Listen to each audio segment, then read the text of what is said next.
જૂનાગઢના પ્રખ્યાત યાત્રાધામ ગિરનાર પર્વત પર અત્યંત હૃદયદ્રાવક અને ચોંકાવનારી ઘટના સામે આવી છે।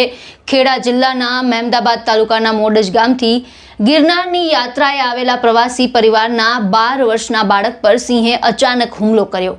આ બાળક મયુરસિંહ કાકાનો હાથ પકડીને ગિરનાર ચડતો હતો। તે દરમિયાન સિંહ તેને ખેંચી ગયો। પરિવારજનોએ જઈને તપાસ કરતા જંગલમાંથી બાળકના અવશેષ મળ્યા હતા। ગિરનાર પર્વત પર સિંહ દ્વારા આ રીતે માનવ પર હુમલાની આ પહેલી ઘટના છે। ઘટના બાદ 3 સિંહને બેભાન કરીને પકડવામાં આવ્યા છે।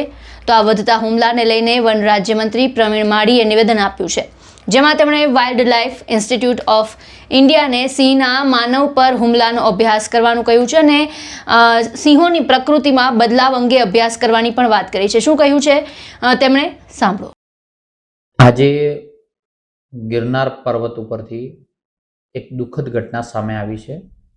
એક 11 વર્ષના દીકરા સવારે વહેલા સીડી પર ચડતા દર્શનાર્થે જતા આજે બાળકને સિંહે હુમલો કર્યો અને એમાં એ બાળકનું મૃત્યુ થયું છે। હું એ પરિવારને શ્રદ્ધાંજલિ પાઠવું છું, સાથે ભગવાનને પ્રાર્થના કરીશ એની આત્માને શાંતિ આપે। વર્ષોથી આ ગિરનાર પર અનેક શ્રદ્ધાળુઓ જાય છે, પણ ક્યારેય હ્યુમન કોન્ફ્લિક્ટ સિંહ દ્વારા થયું હોય એવી આ પહેલી ઘટના છે। જે રીતે ઘટના ઘટી છે એ રીતે બાળકના મૃત્યુ પછી 3 લાયન એટલે કે 2 લાયન સિંહ છે અને 1 સિંહણ છે, એમ 3 લોકોનો ટ્રેન્ક્યુલાઇઝર દ્વારા રેસ્ક્યુ કરવામાં આવ્યું છે અને તેને સક્કરબાગ ઝૂની અંદર મોકલવાની પ્રક્રિયા કરી રહ્યા છીએ।